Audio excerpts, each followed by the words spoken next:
Hello and welcome to Welbeck Junction. So this is the first video of a new series which is going to follow me building a new 00 gauge layout. We're going to start from the start, going to take you on the journey with me to work out where I'm going to put it, and then following my journey through working out exactly what the layout's going to look like, what form it's going to take, track plan, all the way through to hopefully at some point running some trains with some scenery. So where does Welbeck Junction stem from? Many years ago, as a small lad, I had a layout, dedicated layout, called Welbeck Valley Railway. So moving on and coming back to the hobby many years later, we'll keep the name Welbeck and we'll move it on to Welbeck Junction. The main reason is probably because I want it to be modern era. And as time goes on, we've got a lot of diesel locomotives on the network, and it just makes sense that's the sort of thing I want to model. It opens up ability to use a lot more in terms of lighting, sound, and I just think the modern era is where I want to be modeling. So where am I going to put it? Well, that's the big question. So we've got a couple of options. Option one, the loft. So this is my loft currently. It's half boarded. The other half does need boarding.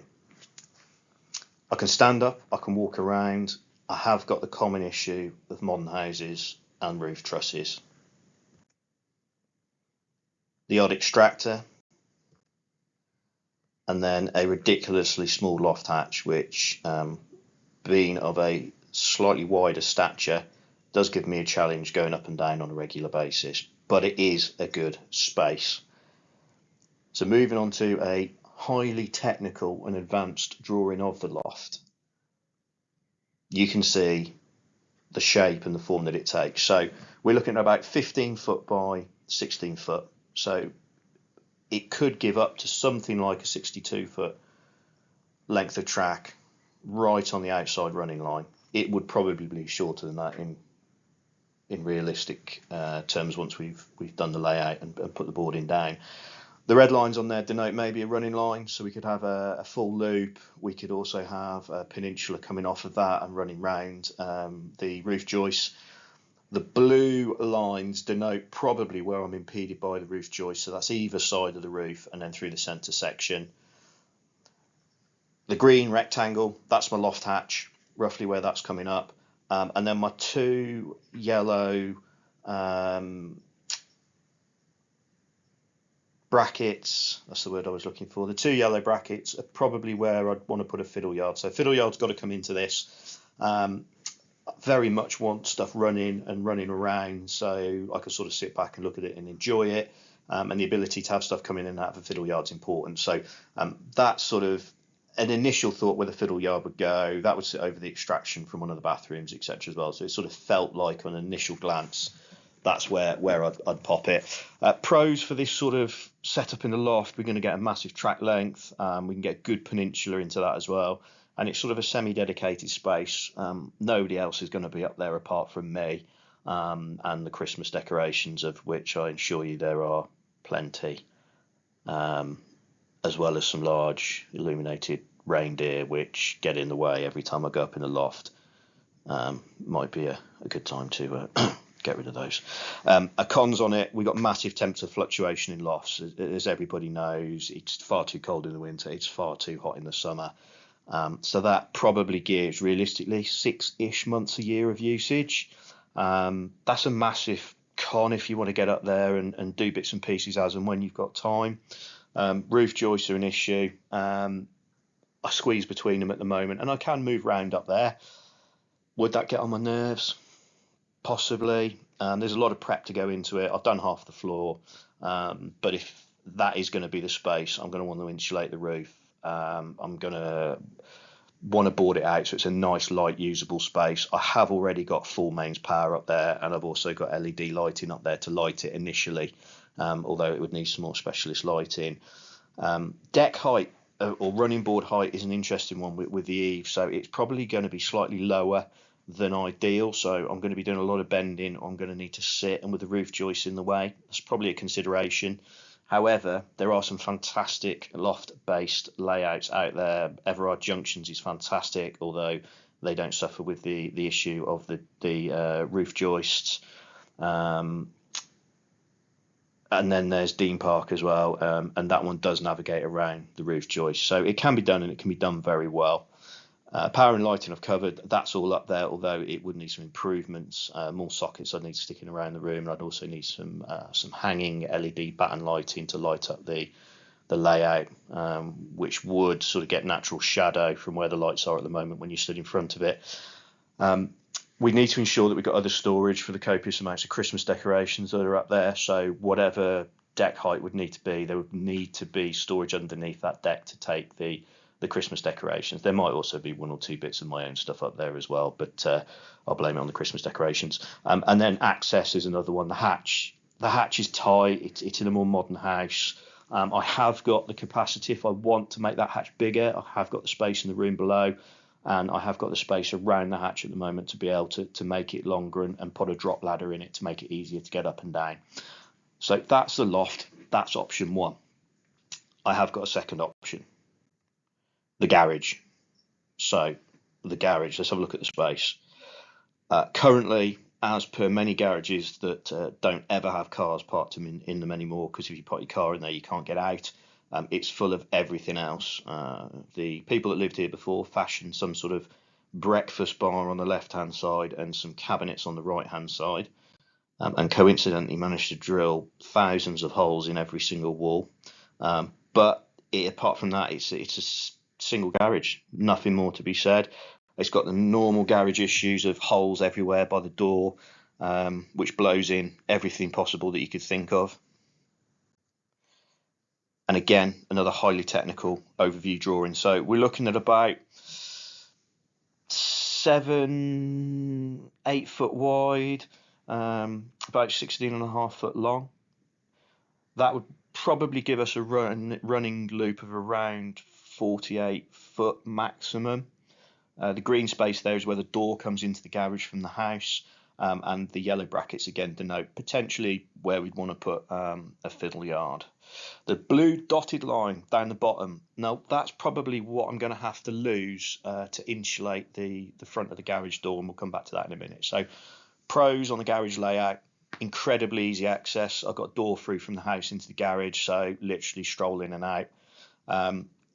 Insulate the front, and there's going to be a lot less temperature fluctuation. It doesn't get sun directly on the garage door either, so it's not sort of turning into a cooker on a hot day. Already the temperature's not too bad, but it does get quite cold in there, so that's where the insulating would come in. And all in all, it would give all round usage. You could literally nip in and out whenever you fancy doing anything. Cons: lots of garage space, but I don't park a car in it anyway. We would need to insulate the garage door. It's your standard metal door, holes in it everywhere, gaps around the side, gaps at the bottom, gaps at the top. So that would need addressing. It would give me a shorter track length if I was to do it in the garage, significantly. So I've got to compensate a longer running line versus easier access, and potentially all-round usage. So there's pros and cons to both. It would need to be a multi-use space. So again, we would need storage in there for all the other stuff you can keep in the garage, cleaning stuff, overspill from the kitchen, food, drink, tools, bits and pieces. So that would need to be incorporated. And I would need to fashion a lift-out section for in front of the door. Whether that would be lift up, whether it would be completely remove, whether it would be pivot and swing, I'm not sure. But it would need some sort of ability to cross that door space. So what is the criteria? What do I want from the layout? It's going to be double O. I've always modelled in double O. I did look at N. I looked at N for a period of time, but decided no, I want to go double O. Couple of reasons. There's just a lot more available out there, and there's probably more stuff in sort of the ilk that I want to model. It's going to be DCC controlled. There's no point doing anything other coming into models now than going into a DCC layout. It offers so much more ability to do everything. So that's going to be a new adventure, but we're going to do that. Modular, now this is an odd one. So what I wanted to do, if I built anything and invested time and effort into building a layout, and then we decided to move at any point, I'd want to try and take it with me in as best shape as possible. Now, it's not going to fit ideally into another space, but the main sections would hopefully be movable and then be refashioned back together with some additional boards, new spacing, etc., etc. So if I did it in the loft, I'm going to have to do some very clever thinking about how I'm going to make that modular. If I do it in the garage space, that might be a bit easier to create a modular space. It's going to be modern era, so we're going to run from probably 2000 onwards, which gives us lots of colour, lots of variation, lots of operators to go at, lots more in terms of being able to light stuff, headlights, tail lights, tail lamps, carriage lighting. It will just work for me better, I feel, in the modern era. There will be some rail tour stuff, and there will be the odd steam loco appearing, and we'll come back to that in a bit. Basing it loosely, or it be inspired by West Coast Main Line, that's the one that's closest to me. I travel on that quite a bit. So things like catenary, lighting, signalling and stuff like that will be taken from the West Coast Main Line. But it's not going to mirror any specific period on the West Coast Main Line, apart from it'll be sort of 2000 onwards, and it's not going to mirror an exact stretch of the West Coast Main Line. It'll be a completely fictional location. I do want a 4-track main line. I think that again echoes the West Coast Main Line in parts, so I do want 4-track main line so I can get a lot running. There will probably be some sort of single track branch. Now, whether that is just to service the fiddle yard into the 4 running lines or how, I'm just thinking it might add something a little bit different. It is going to be a tail chaser. I do want to be able to run trains and leave them running round and enjoy them running rather than doing shunting. Shunting's great, but it's not necessarily what I want from this layout. I've had that before on a previous one, so this one's going to be more about just enjoying stock running, enjoying locos running. I want to try and get the biggest fiddle yard in I possibly can, so I can get a lot of stuff parked up and over a period build some good stock and build some real prototypical trains. And also want night mode. We were down at Getz and had a good walk around Getz last year, and Gresty Road was there in night mode, and it just looked fantastic. So the ability to be able to sort of have 2 different layouts, one in normal lighting, flip the switch into night mode, and then have the layout as a completely different thing in night mode is something that I'm really keen on. So that'll be something I'm mindful of as I'm building through. So that's where we are at the moment, and if anybody that watches this, nobody might watch it, we'll see, you've sort of got an opinion on whether you think this should go in a loft or it should go in the garage, or you've got a loft or you've got a garage layout and you want to sort of sell me the benefits or the pitfalls of it, please do. I'm going to ponder on it. I'm going to see if I get any sort of comeback or comments on it. I'm going to speak to some people, and then I'm going to make a decision on where it's going to go. At that point, we'll then do another update, and we'll sort of move forward on the next stages of prepping that space and getting that space ready to be Welbeck Junction. I mentioned Steam earlier, and the final thing I'm going to touch on Steam is there will be probably a couple of Steam-based locos making an appearance on the layout. One that's very close to my heart and is parked in a box, and has been parked in a box for nearly 2 years, I would say.